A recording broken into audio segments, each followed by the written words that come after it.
There should be a rule in the universe somewhere that said if someone, namely me, had already dealt with enough shit, then no one could bother said someone for at least 24 hours.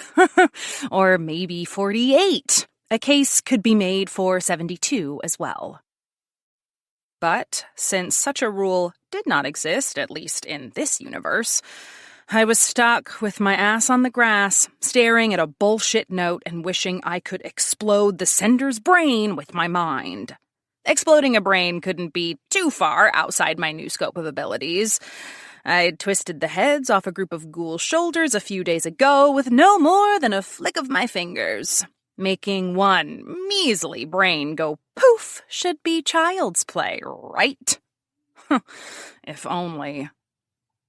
Though, with my teeth rattling around in my head from the ground shaking beneath my feet, I figured maybe, just maybe, my new abilities may not be a good thing.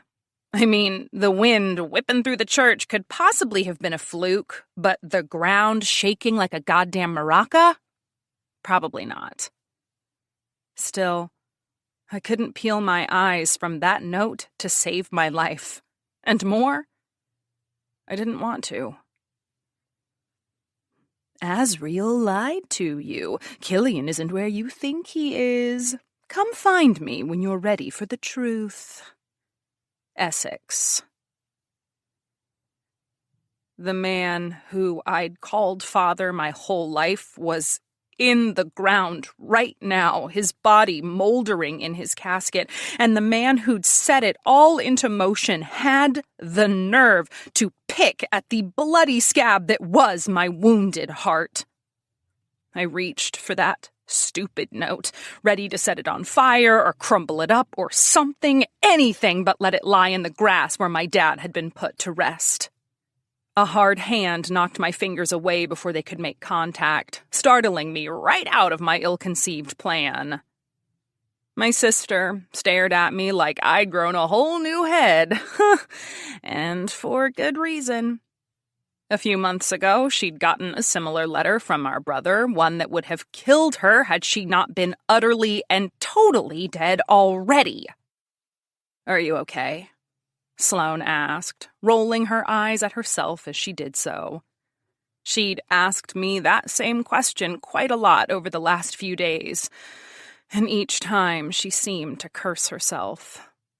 I cradled the hand she'd smacked against my chest as I inspected her features. Ones that seemed to flicker every couple of seconds from regular Sloane to one so fucking frightening it was a wonder I wasn't running away screaming. Whoo, poker face, don't fail me now.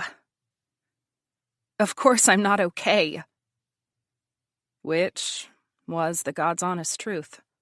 I was so far from okay, it was stupid. Especially since my totally dead yet somehow living sister had started resembling Skeletor for some reason. Are you okay?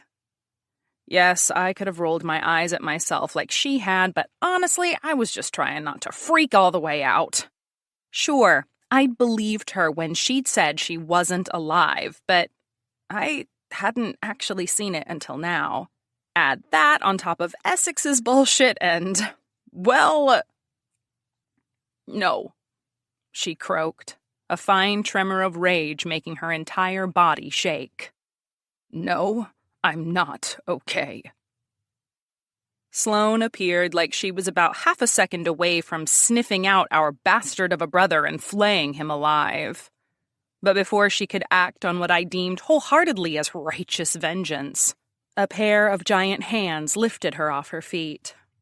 1 second, she was flickering like a burning-out light bulb, and the next, her face was tucked out of sight, hidden from view as her boyfriend hugged her tight to his chest.